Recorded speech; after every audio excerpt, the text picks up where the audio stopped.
Since I recently finished reading the prequel, I decided to reread Sabriel by Garth. This is the first book of the Abhorsen trilogy, and it's a series that I actually revisit fairly often. The book focuses around necromancers, necromancy, and the dead, which are major dangers in a place called the Old Kingdom. So basically in this universe, when someone dies, their spirit goes to a river which runs through 9 different precincts before the spirit is considered completely and truly dead.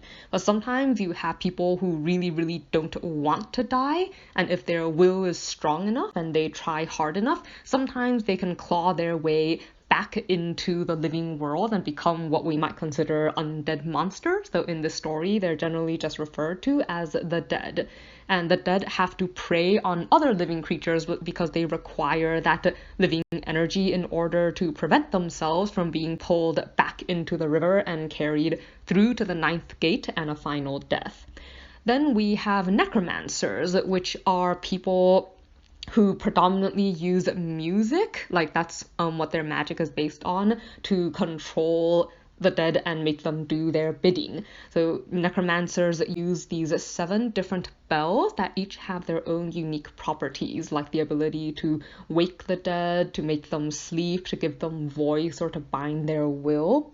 But you also have a really special kind of necromancer in this kingdom whose role is called the Abhorsen. So whereas other necromancers raise the dead and command them like in order to gain power, the Abhorsen is kind of like the opposite. Like even though he's a necromancer, his job is to lay the dead back to rest and to fight other necromancers. You could say that he's the kingdom and its people's main defense against the dead and people who have the ability or want to abuse them.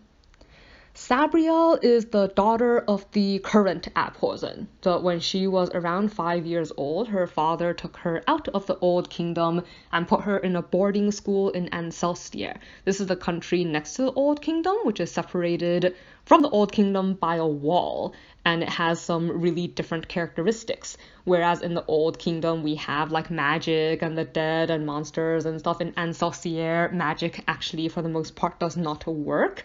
At the same time, technology from Ancelstier, if you take it into the Old Kingdom, will actually cease to function, including that, things created with machines will actually literally fall apart. Anyways, when Sabriel is 18, a monster arrives at her boarding school bearing her father's sword and bells, which are the main instruments of his office. And this starts her on a journey back into the Old Kingdom. And she's afraid that something might have happened to him, but she's also hopeful that he's still alive, and her goal is to find him, free him, and help him defeat whatever it is that has managed to ensnare him. So I really like a lot of things about this book. One thing is probably the world and the way I guess its magic and its unique dangers really structures the way people live. So for instance, how I mentioned the dead are a major danger. So 2 things that the dead do not like is running water and strong sunlight. So because of this, most settlements are built like along fast-flowing major rivers or on the sides of lakes, because these are places that are a little bit more safe, and when dead do attack, people can sort of escape onto the water to prevent them from sucking the life out of them. And also people avoid traveling at night, and their greetings may include wishing for fair sun, because these are things that deter the dead and help keep people safe. So I kind of like how a lot of these little customs and traditions are take, I guess, its unique structure of its world and like embed it into the structure of people's lives and the societies that they build.